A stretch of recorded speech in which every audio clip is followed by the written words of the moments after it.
ভারতের ত্রিপুরার আগরতলায় বাংলাদেশ সহকারী হাই কমিশনে ভিসা ও কনসুলার সেবা চালু হচ্ছে। আর গত ৪ ফেব্রুয়ারি আগরতলায় সহকারী হাই কমিশনের ওয়েবসাইটে প্রকাশিত এক বিজ্ঞপ্তিতে এ তথ্য জানানো হয়। বিজ্ঞপ্তিতে বলা হয়, আগামী ৫ ফেব্রুয়ারি ২০২৫ থেকে বাংলাদেশ সহকারী হাই কমিশন আগরতলাতে সব ধরনের ভিসা ও কনসুলার সেবা কার্যক্রম চালু হবে।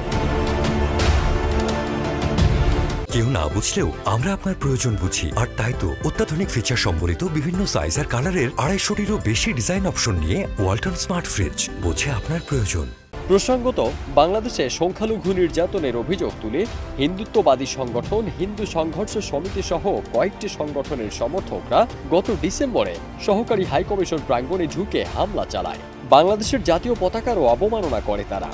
এরপর নিরাপত্তাজনিত কারণে পরবর্তী নির্দেশনা না দেওয়া পর্যন্ত সহকারী হাই কমিশনের সব ধরনের ভিসা ও কনসুলার সেবা কার্যক্রম বন্ধ করে বাংলাদেশ। ওই হামলার প্রতিবাদে ঢাকায় নিযুক্ত ভারতের হাই কমিশনার প্রণয় ভার্মাকে পররাষ্ট্র মন্ত্রণালয় তলব করে। আগরতলার ঘটনায় বাংলাদেশ তীব্র ক্ষোভ প্রকাশ করে তার হাতে একটি প্রতিবাদপত্রও তুলে দেয়। হামলার ঘটনায় পুলিশের ৩ সদস্যকে সাময়িক বরখাস্ত করে ত্রিপুরা রাজ্য পুলিশ, আর বদলি করা হয় জ্যেষ্ঠ এক পুলিশ কর্মকর্তাকে। ভাঙচুরের অভিযোগে গ্রেপ্তার করা হয় কয়েকজনকে। পারদিন সানি, দেশ রূপান্তর।